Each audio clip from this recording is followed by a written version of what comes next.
राधे राधे मित्रों, आप सबका एक बार फिर से स्वागत है। हमारी जो देसी गाय है, हम जिसे गौ माता कहते हैं, उसकी विशेषताओं को तो अब पूरा संसार स्वीकार करने लगा है, मानने लगा है। और इसीलिए पिछले शताब्दी के पूर्वार्ध में यानी कि 1950 के आसपास दुनिया के कई देशों की रुचि हमारी गौ माता की विशेषताओं में पड़ी।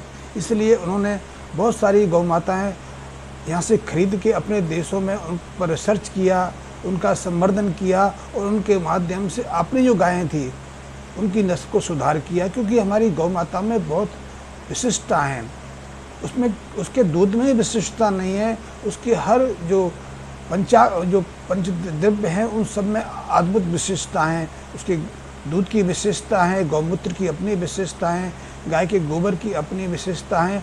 और जो दूध से जो दूसरे द्रव्य बनते हैं, चाहे दही बनती है, चाहे मक्खन बनता है, चाहे घी है, उस सब की अपनी विशेषता है। इसलिए घी को तो आज एक दिव्य औषधि की रूप में स्वीकार किया जा रहा है।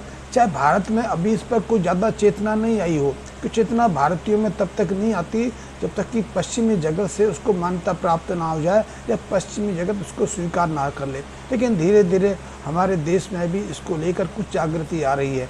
यद्यपि देश का अधिकांश हिस्सा तो गौ माता के महत्व को ना जानकर उसके मांस के पीछे लगा हुआ है। इसलिए हमारे यहाँ कत्लखाने खुल रहे हैं, हज़ारों की संख्या में प्रत्येक घंटे के हिसाब से गाय को कत्ल किया जा रहा है। और उसमें देसी गाय भी बहुत बड़ी संख्या में है, क्योंकि देसी गाय हमारे देश में सबसे कम दूध देती है।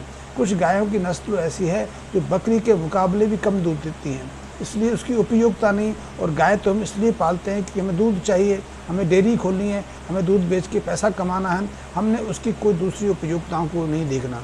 आपको जानकर आश्चर्य होगा कि आज भारत में करीब 30 करोड़ के आसपास मवेशी हैं। इसमें 50% तो भैंसें हैं, 30% के करीब जर्सी गाय हैं, जिन्हें हम विलायती गाय कहते हैं, जो विदेशों से आयात की गई हैं या फिर उन्हें भारतीय नस्लों के साथ मिक्स करके संवर्धित करके नई नस्ल तैयार की गई है। और मात्र हमारे देश में 2 से ढाई करोड़ के आसपास ही देसी गाय की नस्ल है। शेष में भेड़ बकरी आ जाती हैं, ऊँट आ जाते हैं, याक आ जाते हैं और दूसरी चीज़ें आ जाती हैं। जो हमारे यहाँ 30 करोड़ के आसपास मवेशियाँ हैं, वो प्रत्येक दिन करीब 15 करोड़ लीटर के आसपास दूध देते हैं।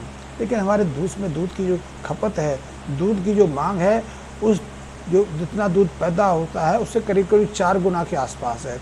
हमारे देश में करीब 70 करोड़ लीटर के आसपास की दूध की ज़रूरत है, लेकिन उत्पादन होता है 15 करोड़ लीटर। तो उसका गैप तो हम कृत्रिम तरीके से भरते हैं।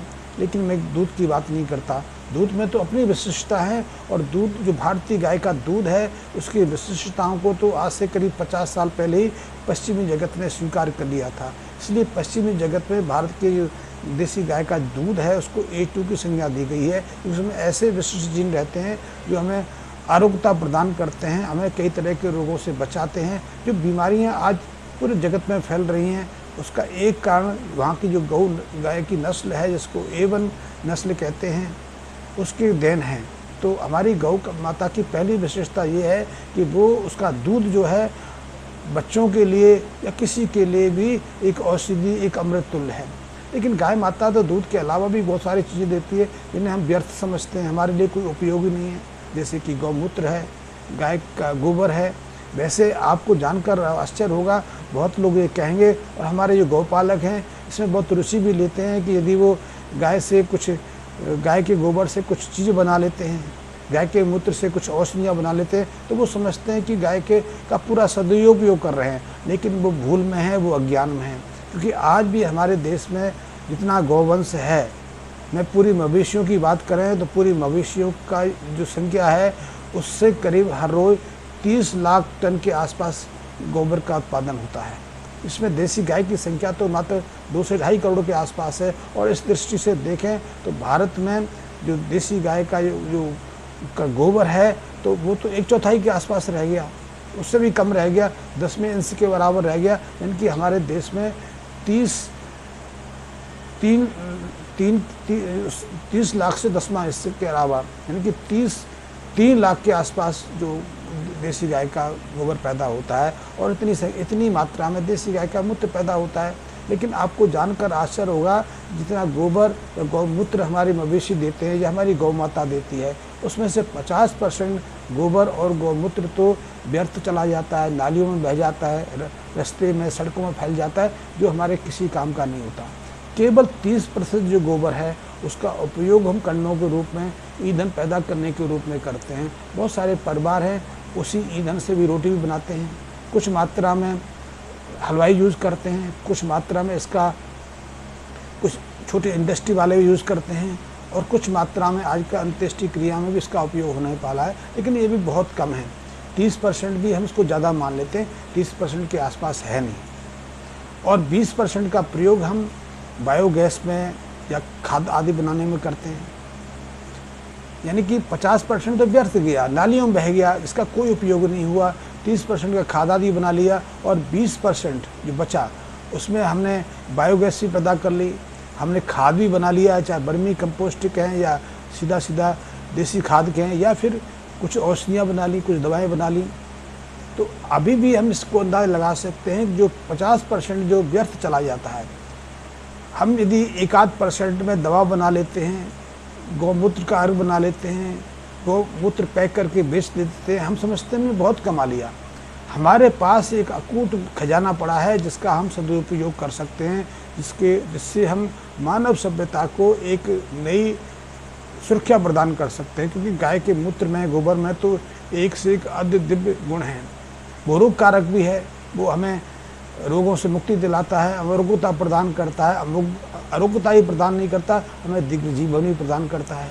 और यदि खाद के रूप में इसका प्रयोग किया जाए, क्योंकि खाद जो हम अभी तक दे रहे हैं, हम पैदा कर रहे हैं, वर्मी कंपोस्ट है या गोबर की सीधी सीधी खाद, उसमें जो नाइट्रोजन, पोटाशियम और फास्फोरस का जो रेशो है, वो रेशो जो कृत्रिम रसायन खाद है जिसको फर्टिलाइज़र कहते हैं, यूरिया है, पोटाश है या DPS है, उसके तुलना में देसी जो गाय का जो खाद है उसमें इन तीनों का परसेंटेज बहुत कम है। लेकिन इसको सुधार कर, फिर भी आपको जानकर आश्चर्य होगा कि नारियल के रेशे से जो कोकोपैट तैयार होती है वो 150 रुपये kg के आसपास बिकती है, और देसी गाय का जो खाद है, चाहे वर्मी कंपोस्ट हो या दूसरी हो, वो 10-12 रुपये तो मैक्सिमम बिकता है, ये 6-7 रुपये के आसपास बिकता है।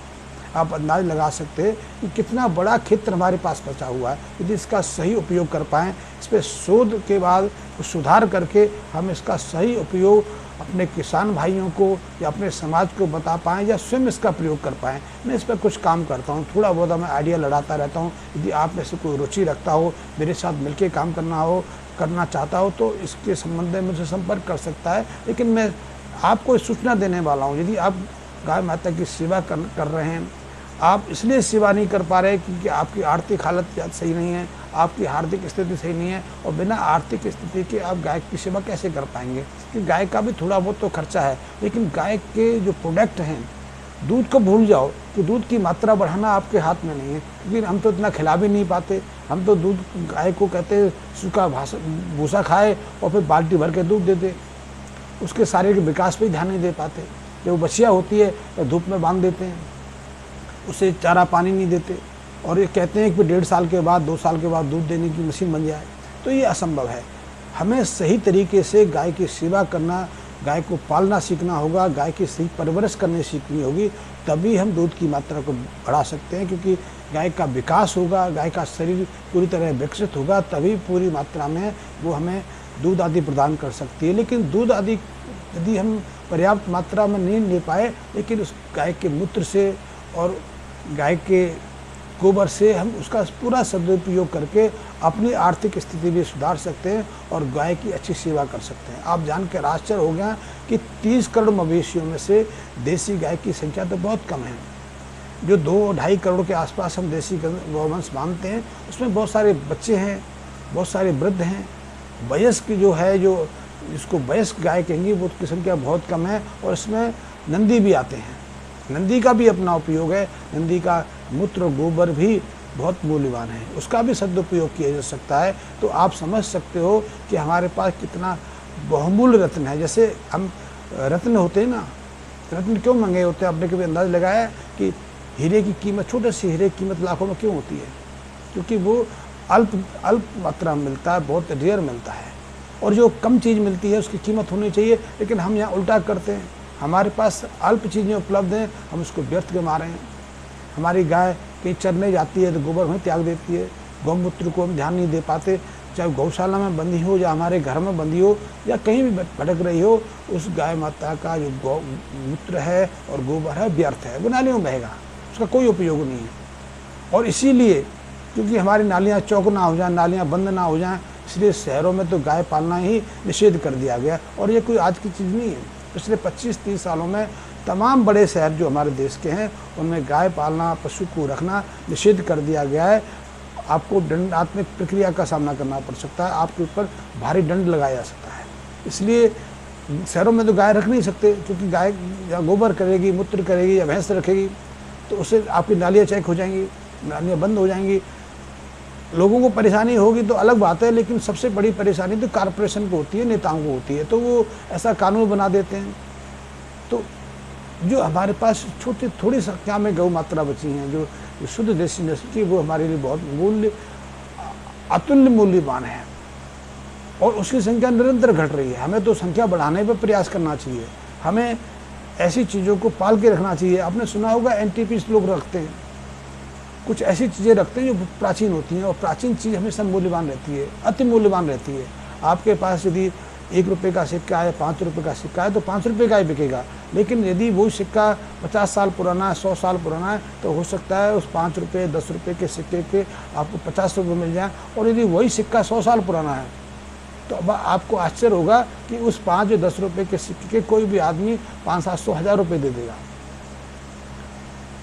क्योंकि वो दोबारा बनाई नहीं जा सकती। इसी तरह हम अपनी गौ माता को संरक्षित करें, उसकी कीमत को सुधारें, उसको इतनी मान्यता दें कि हमारे पास उसका रहना ही हमें आर्थिक सुदृढ़ रूप प्रदान कर दें। और उसके जो मूत्र हैं, गोबर हैं, दूध है, वो तो अमूल्य चीज़ है, वो तो बिकने वाली चीज़ है। सिर्फ धीरे धीरे लोगों को पता लगना चाहिए, और लग रहा है पूरी दुनिया में अब इसका डंका बज रहा है, और हमें भी समय रहते सचेत हो जाना चाहिए। गाय का दूध अतुलनीय है, लेकिन मिलता नहीं, या फिर 2 रुपये महंगा मिल जाए तो हम मुँह सिकोड़ लेते हैं कि हमें तो वही सस्ते वाला चाहिए, हमें वही तो भैंस का चाहिए। भैंस का दूध गाढ़ा होता है तो हम उससे आकर्षित हो जाते हैं, या हमारे दिमाग में वही बैठा दिया गया है। हमारे डॉक्टरों ने 1980 के आसपास एक चीज़ बैठा दी कि आप दूध मत पीजिए, मलाई मत खाइए, घी मत खाइए, खाओगे तो बीमार पड़ जाओगे। जब से उन्होंने ये उपदेश देना शुरू किया, देश में हृदय रोगियों की संख्या बहुत तेज़ी से बढ़ने लगी। 1980 के आसपास जितने हृदय रोगी होते थे उनमें करीब करीब आज तक 700% से ज़्यादा की वृद्धि हुई है, 700 गुना से ज़्यादा उसमें वृद्धि आई है। तब चंद हज़ार मरीज होते थे, आज करोड़ों में हैं।